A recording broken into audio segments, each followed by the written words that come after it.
My name is Makumiliko Tasien. I'm 52 years old. I have 3 children. I am a widow. I live in Nyakudihinika in sector of Rusenyi in the district of Nyamata. I lost children in the genocide. I felt like I was dead inside, but I was still living. I used to keep my money in a hole in my house. Now I save money. I earn as a businesswoman in my bank account. Now I am grateful to God and I thank God.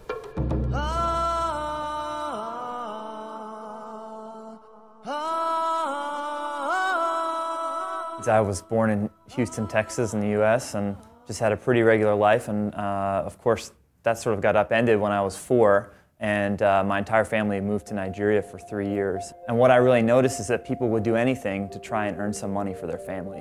What stuck with me the most was seeing them struggle to sort of find a way to support their family to live despite these circumstances. That experience definitely shaped my worldview, and what it really taught me was that if people are given opportunities to earn income, to change their lives, they'll take them. You give someone a skill that they can use, and you give them a market that they can take advantage of, and you don't have to worry about motivating them. They're going to take it.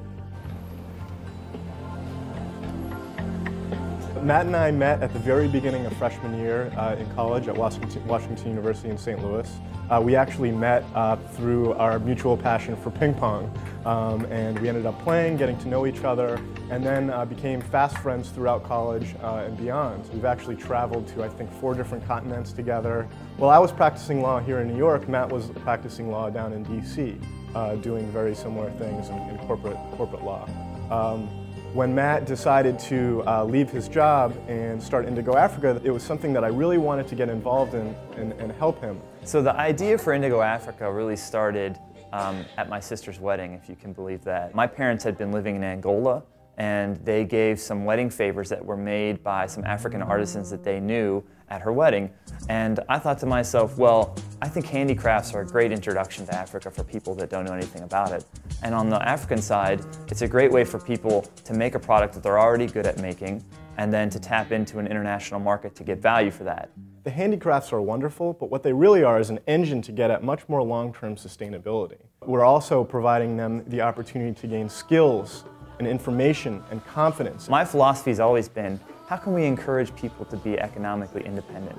How can we get them to run their own businesses and support themselves? They're now making 4 to 5 times the amount of money they were before, and they really want to know how to manage that income. We work on a lot of basic business skills: accounting, bookkeeping, leadership, governance, computers, and literacy. In July 2008, I finally got the chance to go out and see these women who I had been working so hard for. Matt and I went and I met the women for the first time, and I was truly blown away by their entrepreneurial spirit, by their humor, by their passion for what they wanted to do with their lives. Very nice, huh? Beautiful, isn't it? You did a great job on these. Dafrose Mukamugema is one of the most inspirational women I have ever met. She's a master weaver at our partner cooperative, Kavanya.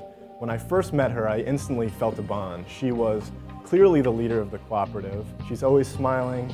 Not too long after I first met her, I found out that she had lost her entire family in the genocide of 1994. And she had lost her husband, she had lost 8 children. And this is something that I can't even begin to understand. Yet somehow she manages to put herself out there. After all that, it is amazing to me how resilient and determined Dafrose can be to lead her cooperative, to lead them forward. My name is Tasiana. I'm 52 years old. Without working with Indego, I would have given up. I was here for a whole year without selling anything, and I had kids to take care of at home. Though there are only 3, even those 3, they need to eat and have clothes. I have a wound inside me, so when I hear them crying, it hurts me. When Indego came, I was able to sell my products and save.